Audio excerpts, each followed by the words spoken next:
Assalamualaikum warahmatullahi wabarakatuh. Setelah kita mengetahui tentang kontrak belajar, tentang mata kuliah statika, kemudian silabusnya juga sudah kita pelajari, peta kompetensinya juga sudah kita ketahui. Saat ini yang akan kita bahas yaitu peranan analisis struktur. Namun sebelum kita masuk ke dalam peranan analisis struktur, yaitu kita harus tahu dulu proses perancangan bangunan sipil. Jadi dengan mengetahui proses perancangan bangunan sipil, mulai dari awal sampai akhir kita akan mengetahui peranan atau manfaat daripada mata kuliah statika itu ada di mana atau digunakan untuk apa di dalam perancangan bangunan sipil. Yang pertama, ketika kita mau membangun suatu bangunan, yang pasti adalah kita mengumpulkan data-datanya. Jadi bangunan itu mau difungsikan untuk apa, kemudian setelah kita tahu fungsinya atau manfaat daripada bangunan itu, kita bikin ukuran-ukurannya atau geometri strukturnya. Mau dibikin berapa lantai, lebarnya berapa, tingginya berapa, per lantai berapa tingginya. Nah, kemudian kita ambil atau kita pilih bahan bangunannya, mau pakai struktur baja atau mau pakai struktur beton. Kemudian yang tidak kalah pentingnya juga masalah peraturan-peraturan atau standar yang digunakan. Jadi dipastikan bahwa standar atau peraturan-peraturan yang digunakan adalah peraturan yang terbaru. Jadi jangan sampai kita merancang tahun 2020, peraturan yang digunakan masih peraturan yang tahun 2002. Apalagi kita sejak 2013 itu kita sudah ada ya yang terbaru. Kemudian ini 2019 juga ada lagi. Jadi SNI 2019. Nah, kalau kita merancang saat ini tahun 2019 misalnya, mestinya kita menggunakan SNI yang tahun 2019. Kemudian setelah itu kita harus tahu juga keadaan tanahnya. Jadi ini keadaan tanah ini adalah berkaitan dengan mekanika tanahnya, juga terhadap lingkungannya. Itu hubungannya dengan topografinya. Jadi harus tahu topografi kanan kiri daripada bangunan itu, juga mengetahui juga masalah tanahnya. Tanah yang akan kita gunakan itu di kedalaman berapa tanah kerasnya. Itu kita harus menentukan terlebih dahulu. Oke lah, setelah pengumpulan data, kita masuk ke model. Jadi tadi kalau saya katakan misalnya mau berapa lantai, kemudian lebarnya berapa, panjangnya berapa, nah, itu kita harus membuat model. Jadi membuat model daripada bangunan itu sendiri. Jadi model real daripada struktur itu sendiri. Jadi kalau misalnya bangunan dipergunakan untuk perkuliahan, nah, modelnya seperti apa? Kolomnya seperti apa? Baloknya seperti apa? Jaraknya antar kolom berapa? Jarak melintangnya berapa, jarak memanjangnya berapa. Ini kita bikin model. Kemudian model itu pun sendiri juga mau 2 dimensi atau 3 dimensi. Cuman kalau saat ini lebih banyak orang merancang adalah dengan model 3 dimensi. Karena rata-rata sudah menggunakan program. Jadi kalau dulu masih manual, untuk 3 dimensi masih sangat susah sekali. Kalau saat ini orang sudah rata-rata menggunakan model sehingga menggunakan atau merancang itu dengan model 3 dimensi. Oke, setelah di model, kemudian kita buat atau kita tentukan analisis pembebanannya. Jadi analisis pembebanan, untuk menganalisis pembebanan ini kita yang paling utama atau sebelumnya pasti akan memperakirakan terlebih dahulu. Jadi perakiraan dimensi dari elemen-elemen strukturnya, perakiraan kolomnya ukuran berapa, perakiraan dimensi baloknya ukuran berapa, dan setelah ditentukan jarak antar kolom sekian, lebarnya, panjangnya sekian, ini termasuk dimensinya. Jadi setelah itu analisis pembebanan, kemudian dimasukkan bebannya. Jadi beban ada beban mati. Nah, itu beban mati itu biasanya dari dimensi elemennya itu ya. Dari ukuran elemen strukturnya itu dikalikan berat jenisnya itu akan menghasilkan beban matinya. Kemudian ada lagi beban hidup. Beban hidup itu bermacam-macam. Ada salah satunya yang difungsikan untuk apa. Kemudian ada juga beban angin, beban gempa. Jadi itu harus tahan juga terhadap gempa. Itu sudah minimal. Jadi kalau di Indonesia ini yang berpotensi rata-rata adalah gempanya daripada anginnya. Sehingga beban gempa harus betul-betul diperhitungkan. Setelah analisis pembebanan, kemudian baru kita masuk ke analisis struktur. Jadi di dalam analisis struktur ini yang kita dapatkan adalah momennya, gaya lintangnya, gaya normalnya, lendutannya. Nah, itu dari hasil analisis struktur ini. Kemudian setelah analisis struktur didapatkan, baru kita merancang elemen strukturnya. Nah, di dalam perancangan elemen struktur ini tergantung dari strukturnya itu sendiri, apakah struktur beton atau struktur baja. Nah, kalau kita merancang struktur baja ya harus berdasarkan kaidah-kaidah perencanaan bangunan baja. Atau kalau di dalam mata kuliahnya adalah nanti akan kita dapatkan di semester-semester berikutnya itu tentang mata kuliah konstruksi baja. Itu kalau baja. Kalau beton, ya kita mengikuti kaidah-kaidah beton. Jadi bagaimana merancang bangunan itu adalah berupa bangunan beton atau struktur beton.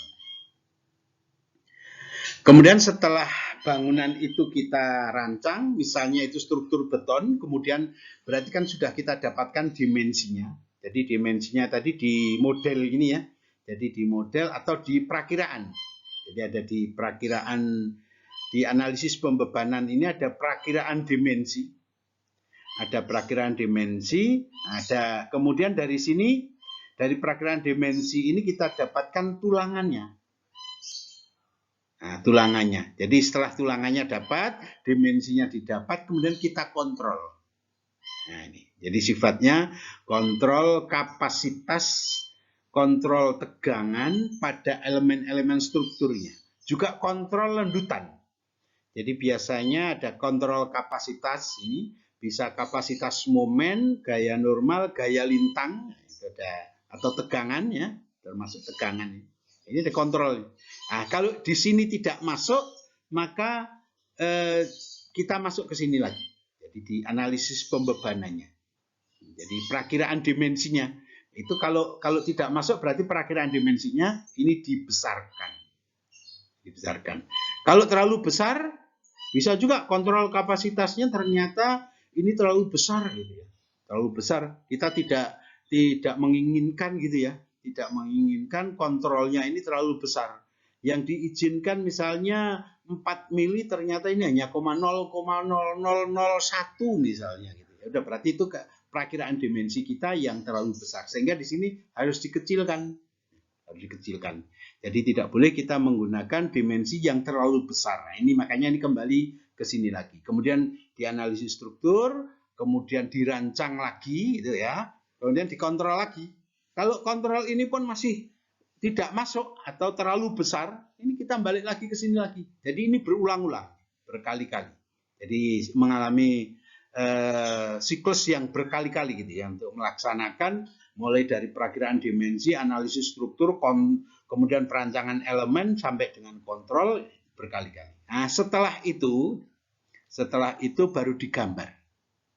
Jadi setelah hasil daripada analisis struktur, kemudian dirancang elemennya dan kontrolnya memenuhi syarat gitu. Nah, kemudian baru digambar strukturnya. Setelah digambar strukturnya, kita menghitung rencana anggaran biaya. Ya, jadi masuk rencana anggaran biaya, setelah itu baru dilaksanakan pekerjaannya. Jadi itu ya.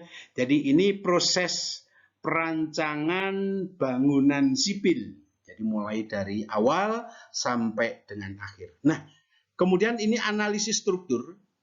Analisis struktur ini sebenarnya yang digunakan perhitungannya itu berdasarkan ilmu-ilmu statika.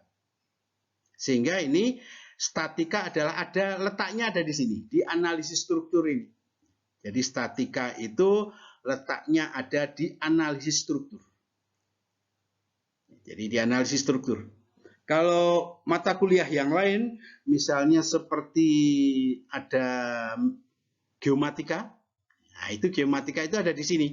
Jadi mulai di awal itu digunakan untuk mengetahui topografinya.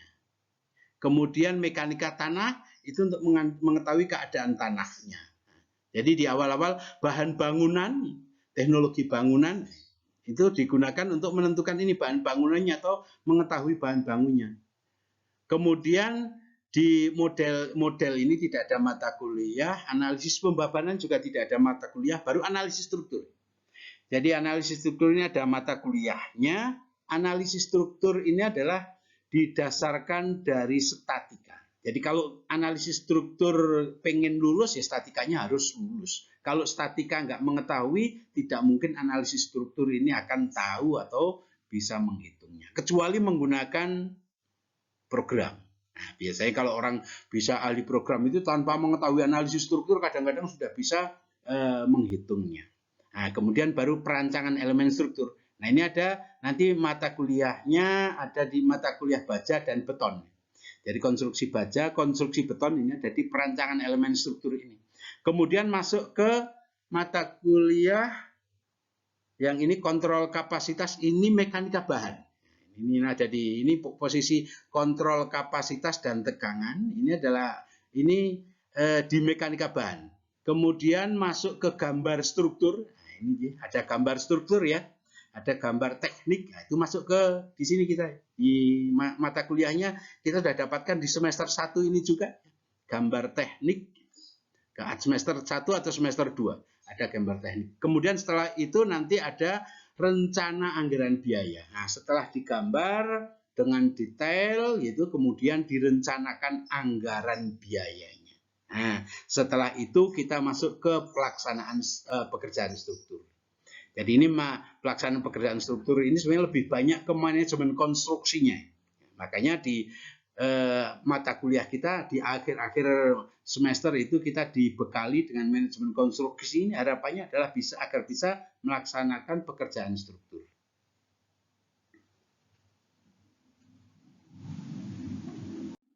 Nah, kemudian ini peran analisis struktur.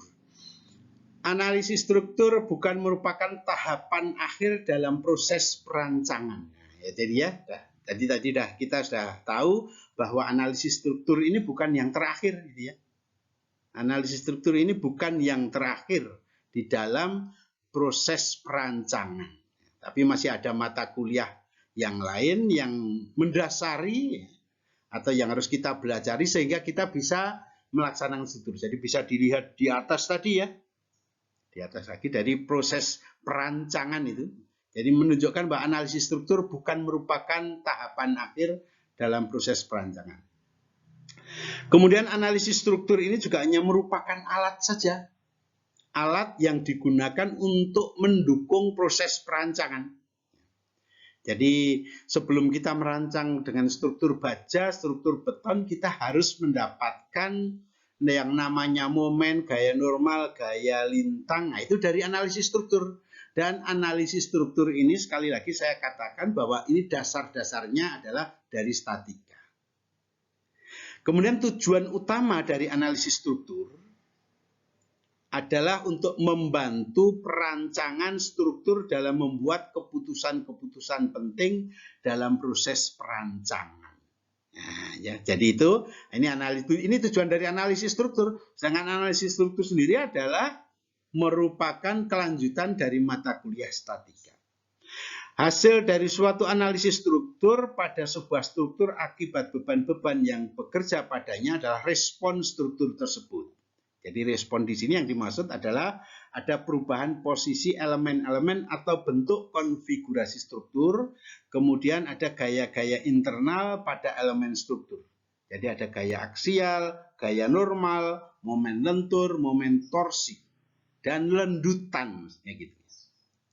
Jadi itu ya peranan analisis struktur atau posisi statika itu ada di mana kita bisa mengetahui di sini. Jadi peran analisis struktur itu. Nah, kemudian ini yang dimaksud dengan model struktur. Kalau kita misalnya ketika mau membangun gedung seperti ini, dengan beberapa tingkat ini adalah gedungnya seperti ini. Nah, ini kita bikin model. Nah, modelnya seperti apa? Ini jadi yang garis-garis merah ini. Ya, ini kalau seperti ini 2 dimensi ini. Modelnya adalah model 2 dimensi. Jadi ini balok dan kolomnya. Jadi namanya adalah portal.